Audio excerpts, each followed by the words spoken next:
Hi friends, Vijay Raghavendra హీరోగా నటించిన Kannada cinema second case of Sitaram. ఈ సినిమా ఎలా ఉందో ఇప్పుడు చూద్దాం. ఈ సినిమా తెలుగు డబ్బింగ్ లో అమెజాన్ ప్రైమ్ లో లభిస్తుంది. ఇది ఒక మర్డర్ మిస్టరీ. ఓ సీరియల్ కిల్లర్ కొంతమంది మగవాళ్ళని, కూతుర్లున్న మగవాళ్ళని, ఏజ్డ్ మెన్ ని అంటే 40-50 ఏళ్ళు ఉన్న వాళ్ళని ఇనప ఫెన్సింగ్ వైర్లతో కాళ్ళు చేతులు కట్టేసి దారుణంగా పోట్లు పొడిచి చంపేస్తూ ఉంటాడు. ఆ సీరియల్ కిల్లర్ ని పట్టుకోవడం కోసం హీరో అయిన పోలీస్ ఆఫీసర్ ఏం చేశాడు అన్నదే కదా. క్లైమాక్స్ ట్విస్ట్ ఏమంత గొప్పగా అనిపించదు, అంతకుడు వీడే అనిపిస్తుంది మనకి. Photography, background music serial range లోనే ఉంటాయి. అంటే కన్నడ సినిమా బడ్జెట్లు చాలా తక్కువగా ఉండడం వల్ల ఆ తక్కువ రేంజ్ లోనే ఉంటాయి. లొకేషన్స్ అవి కూడా ఎక్స్ట్రాడినరీగా ఎక్కడ అనిపించవు. ఫ్యామిలీతో కలిసి సినిమాని చూడలేం, ఎందుకంటే క్రైమ్ ఉంటుంది.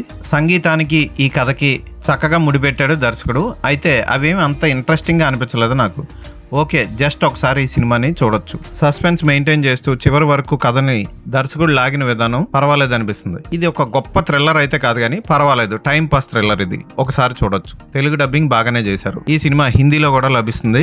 హీరోగా నటించిన విజయ్ రాఘవేంద్ర చాలా బాగా చేశాడు. ఆయన పాత్ర డిఫరెంట్ ట్విస్టుల్ని తట్టుకొని చివరికి వచ్చేసరికి మైండ్ బ్లాక్ అయ్యే పరిస్థితికి గురవుతుంది. పోలీసులుగా నటించిన వ్యక్తులు కానీ, విలన్గా చేసిన వ్యక్తి కానీ, తన కూతురు చనిపోయిందన్న బాధలో పిచ్చోడైపోయిన వ్యక్తిగా నటించిన వ్యక్తి కానీ బాగా చేశారు.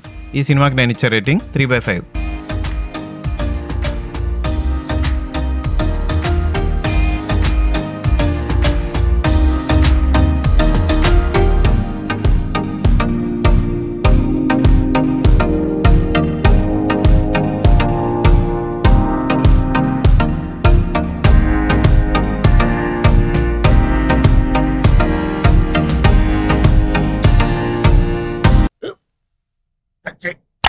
మన స్కూల్ బెంచ్ లాగా ఎంత గట్టిగా ఉందోరా.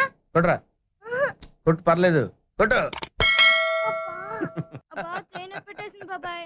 ఆ, ఏంటి నువ్వు కొడతావా? కమా బిట్ మీ యార్. వద్దు బాబాయ్. వాణ్ణి నేను కొట్టడం లేదమ్మా, వాణ్ణే నన్ను కొట్టమంటున్నాను. నువ్వేం కంగారు పడక్కర్లేదు. అడుగుతావేంటి?